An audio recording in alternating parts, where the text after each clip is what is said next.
សួស្តីបងថ្ងៃនេះគឺខ្ញុំធ្វើការរៀបចំតឡើងព្រីចំនួន2សេតបាទតឡើងហ្នឹងគឺសម្រាប់ធ្វើការយើងយកទៅប្រើប្រាស់ដូចជាការតេស្តម៉ាស៊ីនឆុងកាហ្វេអីផ្សេងអញ្ចឹងណាអញ្ចឹងគឺយើងតឡើងចំនួន2សេតណាអញ្ចឹងហើយក៏ខ្ញុំឆ្លៀតថតជាវីដេអូឃ្លីបដើម្បីបង្ហាញទៅបងប្អូនដែលមានចំណាប់អារម្មណ៍ចង់ធ្វើចង់តឡើងដោយឬក៏ព្រីឬក៏ខ្សែភ្លើងដែលភ្ជាប់មកកាន់ម៉ាស៊ីនឆុងកាហ្វេបាទទីមួយយើងត្រូវជ្រើសរើសប្រភេទព្រីនេះគឺយើងប្រើព្រីធំ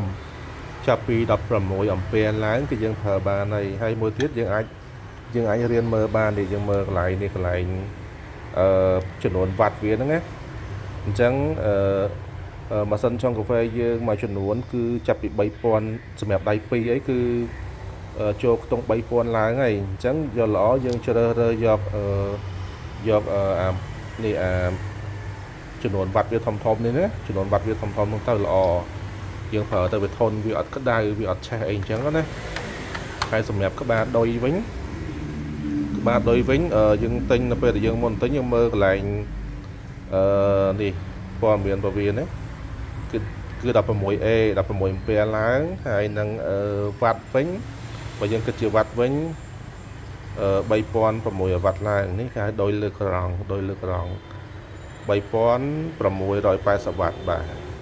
អានេះយើងអាចប្រើបានហើយជាមួយនឹងម៉ាស៊ីនឆុងកាហ្វេហើយមួយទៀតយើងអាចប្រើក្បាលដោយស៊ីម៉ែននេះក៏បានដែរ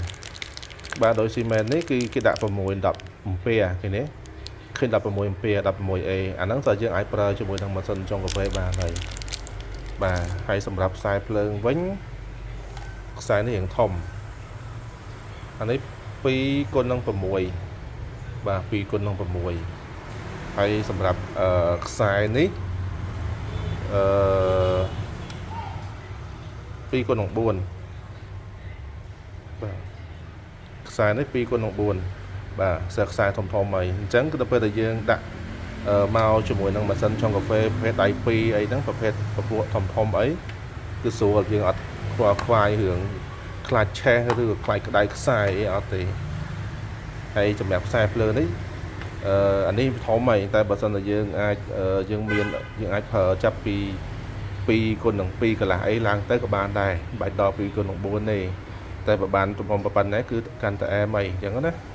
បាទអានេះយើងរៀបចំសម្រាប់